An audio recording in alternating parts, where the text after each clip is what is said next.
The blood-red sun dipped below the horizon as Isaac Ingram spotted something unusual against the barren landscape, a heap of fabric and limbs that shouldn't have been there, miles from anything resembling civilization in the unforgiving New Mexico territory of 1878. Isaac pulled back on his horse's reins, dust swirling around them as they came to a halt. He'd been riding since dawn, following a trail that had long since gone cold. 3 weeks tracking the Dawson gang, and all he had to show for it was an empty canteen and a weary horse. The bounty would have to wait. The form wasn't moving. Probably another unfortunate soul claimed by the desert. Isaac had seen it before: prospectors, settlers, all manner of folk who underestimated the harshness of this land. He should ride on. Daylight was precious, and he needed to reach Cottonwood Springs before dark. Yet something held him there. Perhaps it was the delicate curve of a hand extending from beneath the dusty fabric. A woman's hand. "Whoa, boy," he murmured to his horse as he dismounted, boots landing heavily on the packed earth. The air was still hot despite the setting sun, carrying the scent of sage and dust. Isaac approached cautiously, hand resting on his Colt revolver out of habit rather than necessity. It was indeed a woman. Her dress, once fine but now tattered and dirty, spread around her like a shroud. Dark hair matted with blood and dust partially covered her face. Isaac knelt beside her, removing his hat as he searched for signs of life. Her skin was hot to the touch, not the coldness of death, but the dangerous heat of exposure. A shallow, ragged breath escaped her lips, startling him. She was alive, if barely. "Madam," Isaac said, his voice sounding unnaturally loud in the vast silence. She didn't respond. Gently, he brushed the hair from her face, revealing a nasty gash across her temple and bruises that told a story without words. Left for dead. Deliberately. Isaac glanced around at the barren landscape, stretching for miles in all directions. Whoever had done this had made sure she wouldn't be found. It was sheer luck he'd chosen this route today instead of the trail through the canyon. He retrieved his canteen and carefully tipped a small amount of water between her cracked lips. Some dribbled down her chin, but her throat moved reflexively, swallowing. "That's it," he encouraged, though she showed no sign of consciousness. Just a little. The practical part of Isaac's mind, the part that had kept him alive for 32 years in this unforgiving country, told him to leave her with the remaining water and continue on. The woman was likely beyond saving, and taking responsibility for her meant delaying his hunt, risking his own survival. But as the woman's eyelids fluttered, revealing a glimpse of deep amber eyes, Isaac knew he wouldn't be riding on alone. "You're safe now, madam," he said, unsure if she could hear him. "I'm going to help you." Isaac fashioned a makeshift travois from branches and his bedroll, securing it to his horse. He carefully placed the unconscious woman upon it, covering her with his coat to shield her from the setting sun. As he mounted up, he cast one last glance at the horizon. Somewhere out there, the Dawson gang was putting more distance between them. The bounty was slipping away, but some things mattered more than money. Cottonwood Springs wasn't much of a town, just a cluster of buildings gathered around a reliable water source that had served as a stagecoach stop before the railroad had bypassed it a few years back. Most travelers avoided it now, which suited its handful of residents just fine. The sun had long since disappeared when Isaac arrived, the woman still unconscious on the travois. A few lanterns glowed in windows, but the single street was deserted. He headed straight for the small wooden structure with a faded sign reading Dr. H. Willoughby, physician. Isaac's knock was answered by a gray-haired man with spectacles and a perpetual scowl. What in tarnation? The doctor's complaint died on his lips when he saw the woman. "Bring her in." The doctor's quarters were sparse but clean. Isaac carried the woman to the examination table while Dr. Willoughby lit additional lamps. "Found her in the desert," Isaac explained, stepping back as the doctor began his examination. "About 15 miles east. Left for dead, I reckon." Dr. Willoughby nodded grimly. "She's severely dehydrated. This head wound is nasty, but not fatal if infection doesn't set in. There are defensive wounds on her hands, broken ribs." He looked up at Isaac. "You did right bringing her here, though I can't promise she'll make it through the night." "I'll pay for her care," Isaac said firmly. The doctor's eyebrows rose. "You know her?" "No." "Then she's not your responsibility, son." Isaac stood straighter, his jaw set. She is now. The doctor studied him for a moment, then nodded. She'll need round-the-clock attention. I could use the help if you're staying. I'm staying, Isaac confirmed, though he wasn't entirely sure why. The sensible thing would be to leave money for her care and continue his hunt. But something about this woman and her plight had stirred something in him, a sense of purpose beyond collecting bounties. What's your name, by the way? Dr. Willoughby asked as he began cleaning the woman's wounds. Isaac Ingram. Well, Mr. Ingram, if you're determined to help, you can start by bringing water from the well. We'll need plenty of it. That night stretched into eternity as Isaac and the doctor fought to keep the woman alive. Her fever raged, and twice they thought they'd lost her. By dawn, Isaac's eyes were red-rimmed with exhaustion, but the woman had stabilized. She's young and strong, Dr. Willoughby said, washing his hands in a basin. That's in her favor. The next day will tell us more. Isaac nodded, studying the woman's face, now cleaned of blood and dirt. She was younger than he'd initially thought, perhaps mid-20s, with delicate features that spoke of refinement. What had brought her to such a fate, alone in the desert? You should get some rest, the doctor suggested. Mrs. Abernathy runs the boarding house across the way. Tell her I sent you. I'll stay, Isaac replied, settling into a chair beside the bed. Just for a while. Dr. Willoughby gave him an assessing look, but didn't argue. Suit yourself. I'll be in the back if you need me. Left alone with the unconscious woman, Isaac felt suddenly awkward. He removed his hat, running a hand through his dark hair.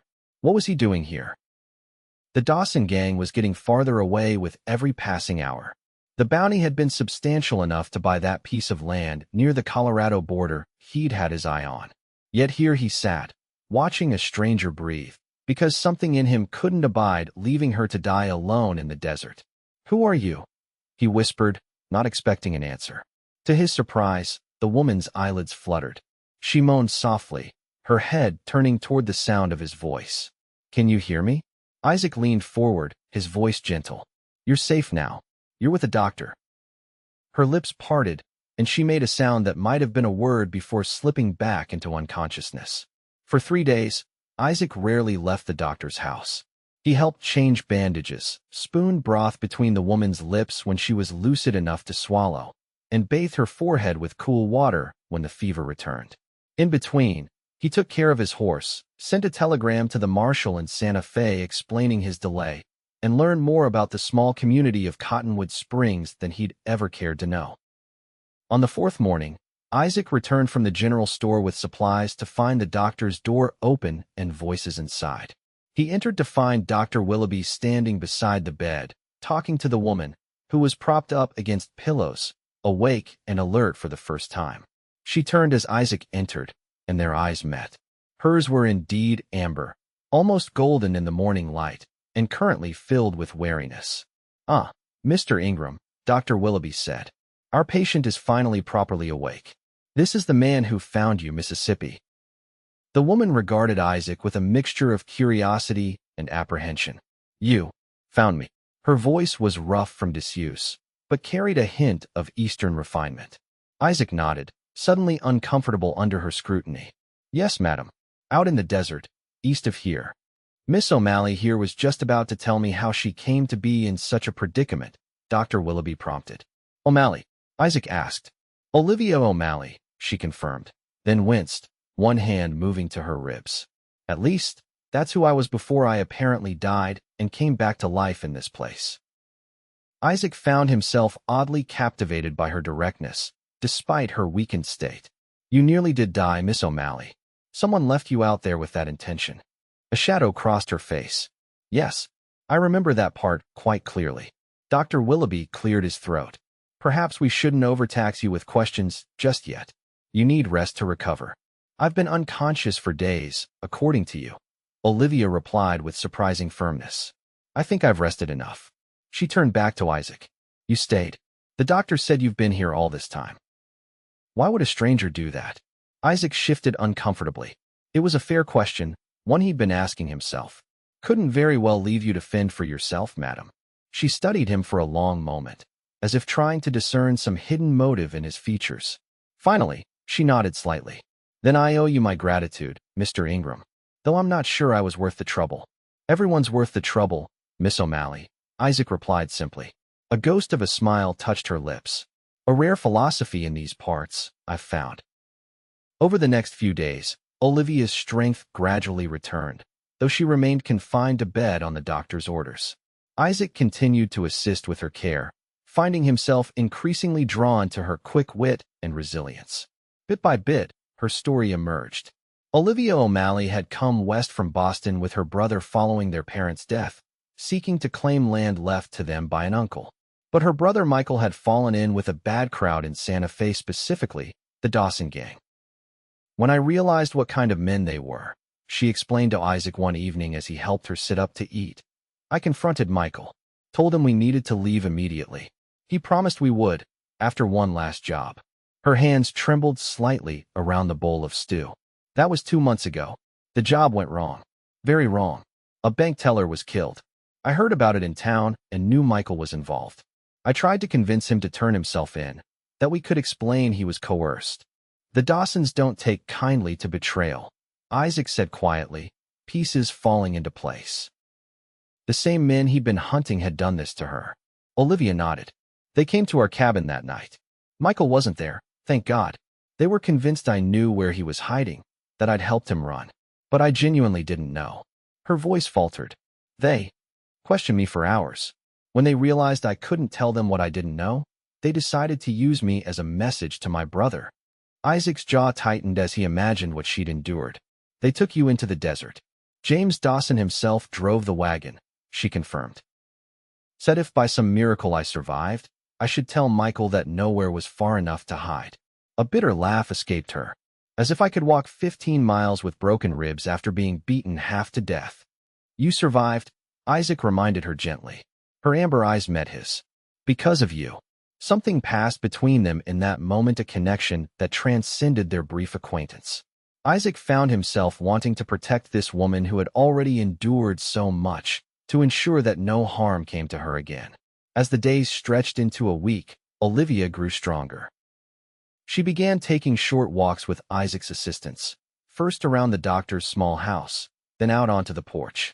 The townspeople were curious about the mysterious woman and her equally mysterious caretaker, but Dr. Willoughby kept gossip at bay with his gruff manner and respect for patient privacy.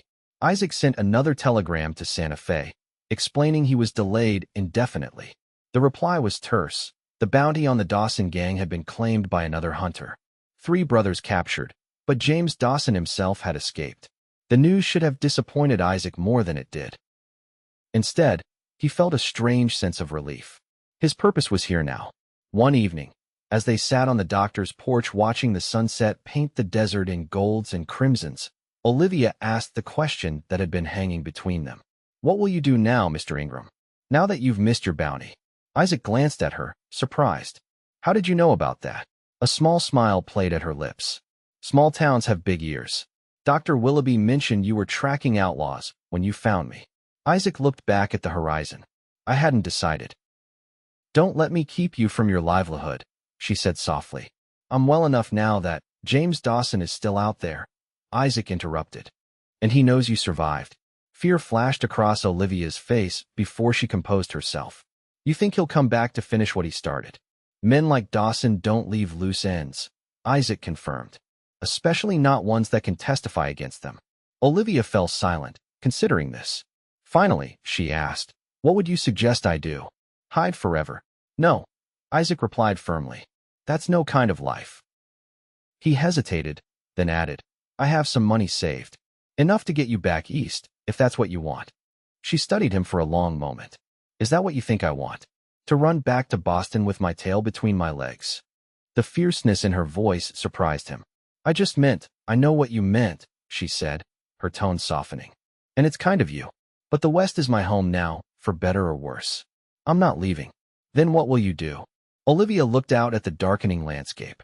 I don't know yet, but I won't let fear dictate my choices. I've done that too long already.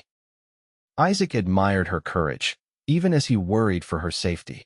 Wherever you decide to go, I'll make sure you get there safely. She turned to him, her expression unreadable in the fading light. And then, Isaac trailed off, realizing he had no answer. The thought of saying goodbye to this woman he'd come to respect, and if he was honest, care for deeply left an unexpected hollowness in his chest.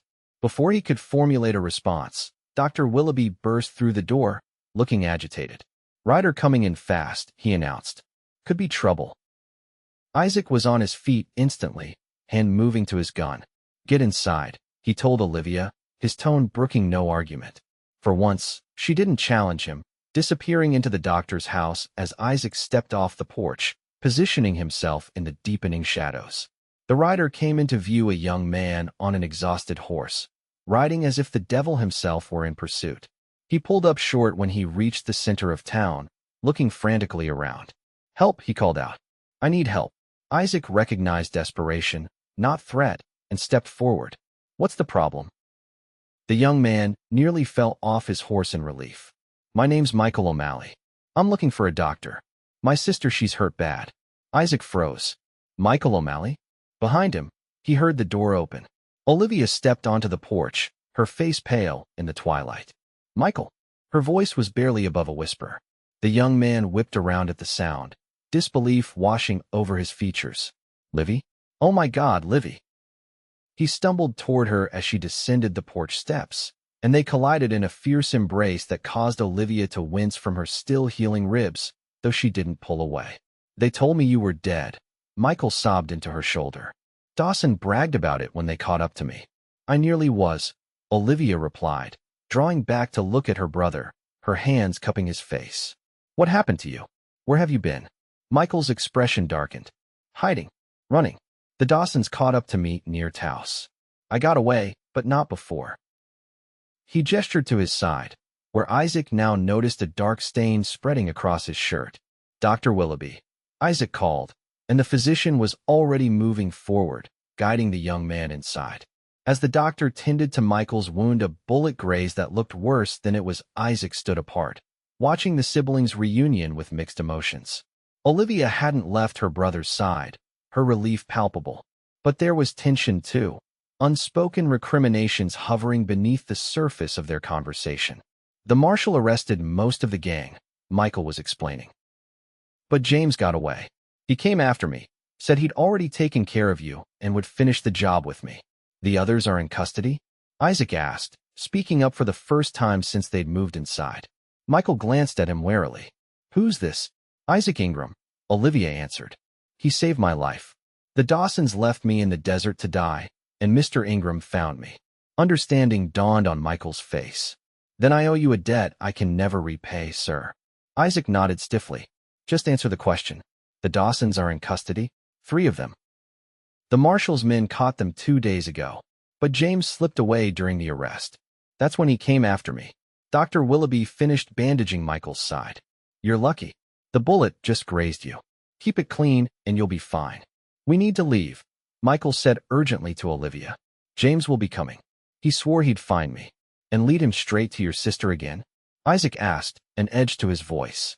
"You think that's wise?" Michael flushed. "You don't understand. He won't stop." "I understand perfectly," Isaac replied coolly. "Your sister nearly died because of your poor choices, Mr. O'Malley. I'm not inclined to let that happen again." "Isaac," Olivia said softly, the first time she'd used his given name.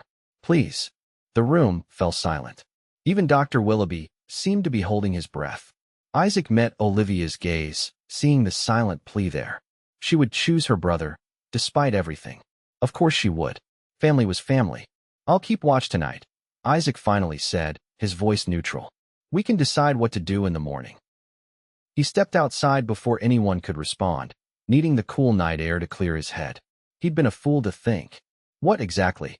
That Olivia might choose to stay with him? A man she barely knew. A bounty hunter with nothing to offer but a dangerous life on the trail?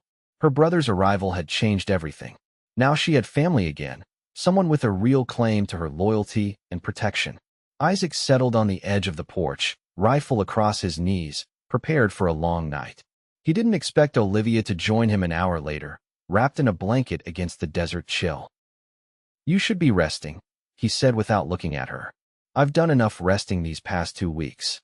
She sat beside him, close enough that he could smell the faint lavender scent the doctor's wife had given her. "Michael's asleep. Dr. Willoughby gave him something for the pain. Isaac nodded but didn't speak. You're angry, Olivia observed after a moment of silence. Not angry, Isaac corrected. Just seeing things clearly. And what do you see? He finally turned to look at her. That your brother brought trouble to your door once, and he's done it again. That running with him now is just postponing the inevitable. Dawson will find you both. Olivia's expression remained calm. I know. That wasn't the response Isaac had expected. Then why? He's my brother, she said simply. The only family I have left. I won't abandon him, no matter his mistakes. Even if it costs you your life? It won't, she replied with surprising confidence. Because we're not running. Isaac frowned. What are you saying? Olivia took a deep breath. I've been thinking about this since you told me Dawson was still out there. Running isn't the answer. Neither is hiding. There's only one way this ends. Olivia, we draw him out, she continued, determination hardening her voice. Use Michael and me as bait. When Dawson comes, we'll be ready. Isaac stared at her, torn between admiration and concern. That's too risky. Do you have a better plan? She challenged. Dawson won't stop. You said so yourself. He'll keep hunting us, and anyone who helps us will be in danger too. Her expression softened. Including you, Isaac. The way she said his name sent an unexpected warmth through him. I can handle myself. I know you can, she agreed. That's why I need your help. You're a bounty hunter. You know how men like Dawson think, how they operate. Help us end this, once and for all. Isaac studied her face in the moonlight, the determination in her eyes, the set of her jaw. This wasn't the same broken woman he'd found in the desert. Something in her had changed, had hardened like steel forged in fire. You've already made up your mind, he observed. She nodded. I have, but I won't pretend I'm not afraid. I am. I'm terrified. But I'm more afraid of living my life looking over my shoulder, waiting for Dawson to find me. That's not living at all. Isaac understood that feeling all too well. He'd spent years hunting men like Dawson, always moving, never putting down roots. It was a lonely existence, one he'd begun to question even before finding Olivia. All right, he finally said. We'll do it your way, but we do it smart. No unnecessary risks. Relief washed over her features. Thank you. They sat in companionable silence for a while, watching the stars wheeling overhead. Finally, Isaac asked the question that had been nagging at him. What will you do after? If we succeed? Olivia considered this. Michael talks about California, starting fresh where no one knows us. He thinks we could open a store with the money our uncle left us. She paused. But I'm not sure that's what I want anymore. What do you want? Isaac asked quietly. She turned to look at him directly.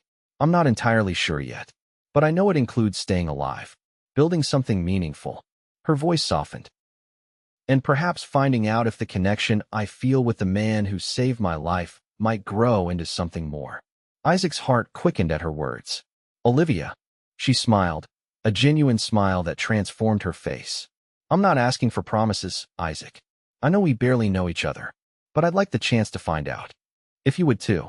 Before he could respond, a sound caught his attention, a horse approaching, moving slowly as if trying to remain undetected. Isaac was on his feet instantly, rifle raised. Get inside, he whispered urgently. Wake your brother and the doctor. Stay away from the windows. Olivia hesitated only a moment before obeying, disappearing inside the house. Isaac moved silently to the edge of the porch, using the shadows for cover. The rider had stopped just beyond the edge of town, dismounting carefully. Even in the darkness, Isaac recognized the distinctive silhouette James Dawson, moving with the confidence of a predator who believed his prey was unaware. Isaac had a clear shot, could end it right there. But a man shot in the back, even one as deserving as Dawson, would raise questions. The law had to be satisfied, and Isaac wanted this finished cleanly, with no shadows hanging over Olivia's future. So he waited, tracking Dawson's progress as the outlaw crept toward the doctor's house. Inside, Isaac knew Olivia would be preparing her brother, positioning themselves according to the hasty plan they'd formed. It wasn't ideal, but it would have to do. Dawson approached the back of the house, exactly as Isaac had predicted. The outlaw would expect Michael to be wounded and vulnerable, Olivia nowhere in the picture. He wouldn't be prepared for resistance. Isaac circled around, careful to remain unseen. He watched as Dawson tested the back door, finding it unlocked, deliberately left so by Dr. Willoughby before he'd retreated to the front room. The outlaw slipped inside. Isaac counted to 10, then followed. The interior was dark, but a single lamp burned low in the examination room. Dawson was there, gun drawn, moving toward the figure lying on the bed. Dr. Willoughby, posing as the sleeping Michael. "That's far enough, Dawson," Isaac called, his voice steady, his gun trained on the outlaw's back. Dawson froze, then slowly turned. His face was leaner than the wanted posters depicted, his eyes colder. "Who the hell are you?" "The man who found what you left in the desert," Isaac replied evenly. "She didn't die, Dawson, and neither will her brother." Understanding dawned on Dawson's face, followed by a cruel smile. "Well, ain't that touching? You her knight in shining armor now." His eyes flicked to the figure on the bed. "That ain't O'Malley." "No," came Michael's voice from the doorway behind Dawson. "I'm right here." Dawson whirled, bringing his gun up, but Michael was ready. He fired first, his bullet catching Dawson in the shoulder, spinning the outlaw around. Dawson's gun discharged harmlessly into the floor as he stumbled. "Drop it," Isaac ordered, stepping closer, his own weapon unwavering. Dawson's face contorted with rage. "You think this ends it? You think you're safe?" He laughed bitterly. "I've got friends. They'll hunt you down, both of you." "Your friends are in custody," Olivia said, stepping into view beside her brother. "It's over, Dawson." The outlaw's eyes widened at the sight of her. You should be buzzard food." "Sorry to disappoint," Olivia replied, her voice remarkably steady. Dawson's expression transformed into something feral. With surprising speed, he lunged toward her, a knife appearing in his hand from nowhere. Isaac fired without hesitation. The shot echoed in the small room as Dawson crumpled to the floor, the knife clattering harmlessly beside him. For a moment, no one moved. Then Dr. Willoughby was on his feet, checking Dawson for signs of life. "He's dead," the doctor confirmed after a moment. Olivia sagged against her brother, the strength that had carried her through suddenly deserting her. Michael held her up, his own face pale with shock. "It's over," Isaac said, crossing to them. "It's really over now." The aftermath was surprisingly straightforward. The town's mayor, who also served as justice of the peace, deemed the shooting justified self-defense after taking statements from all involved. James Dawson's body was buried in the small cemetery outside town, his personal effects sent to the marshal in Santa Fe as proof of his death.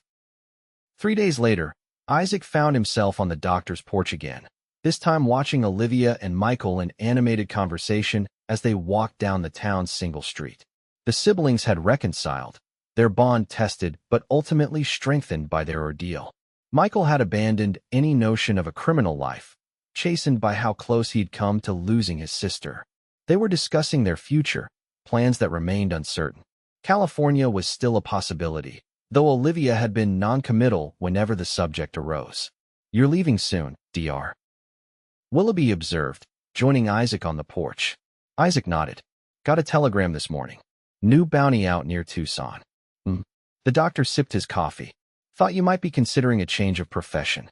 Isaac glanced at him. "Why's that?" "Just an observation," the doctor replied mildly. "You've spent 3 weeks in one place, longer than most bounty hunters can stand. And you look at that young woman like a man who's found something worth staying for." Isaac didn't deny it. "She has her brother now. They have plans." "Plans change," Dr. Willoughby said with a shrug. "Especially when the heart's involved." He patted Isaac's shoulder. "Don't be a fool, son. Some treasures are worth more than any bounty." With that, he returned inside, leaving Isaac alone with his thoughts. Olivia spotted him watching and said something to her brother before heading toward the doctor's house. She looked different now, stronger, more confident, her step lighter since Dawson's threat had been removed. "Michael's buying supplies," she explained as she joined Isaac on the porch. "He's determined to be prepared this time, no matter where we end up." Isaac nodded. "That's wise." She studied his face. "Dr. Willoughby says you're leaving." "Tomorrow morning," he confirmed. "Got work waiting. More outlaws to catch."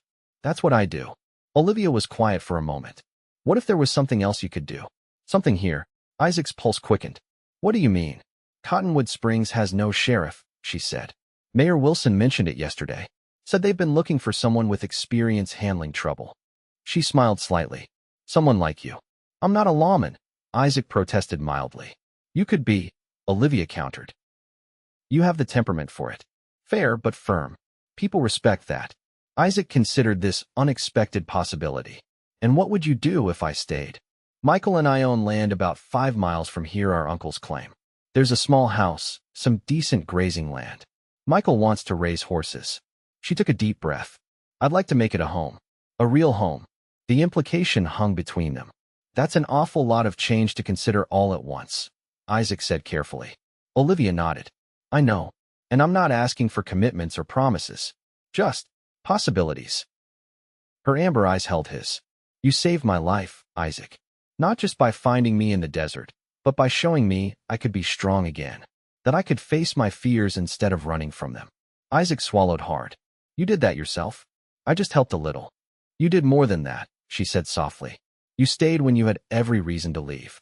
You cared when I was a stranger who brought nothing but trouble to your door. Her hand found his, her touch sending warmth through his entire body. I'm not asking you to give up who you are. I'm asking if who you are might include me. Isaac looked at their joined hands, then back to her face, this remarkable woman who had endured so much and emerged stronger. He thought of all the years he'd spent alone, moving from town to town, bounty to bounty. It had been a life of purpose, but not one of connection, not one of belonging. I need to finish this last job, he said finally. Honor my commitment. Olivia's face lit up with hope. And then, Isaac said, a smile spreading across his features, I think Sheriff Ingram has a nice ring to it. Her answering smile was like the sunrise breaking over the desert. It does indeed. In that moment, with her hand in his and possibilities stretching before them like the vast western sky, Isaac knew he'd made the right choice. He'd found a woman left to die, and in saving her, he'd found his own salvation, his own chance to truly live. 6 months later, when they exchanged vows under the cottonwood trees that gave the town its name, with Michael standing proudly as best man and the entire community in attendance, Isaac couldn't help but marvel at how finding a half-dead stranger in the desert had led him to a life fuller and richer than he'd ever imagined possible. Sheriff Isaac Ingram and his wife Olivia built that life together in Cottonwood Springs, a life of purpose, of community, of family. And neither ever forgot that sometimes the greatest journeys begin in the darkest moments, when one soul reaches out to another and chooses to stay until they both can truly live again.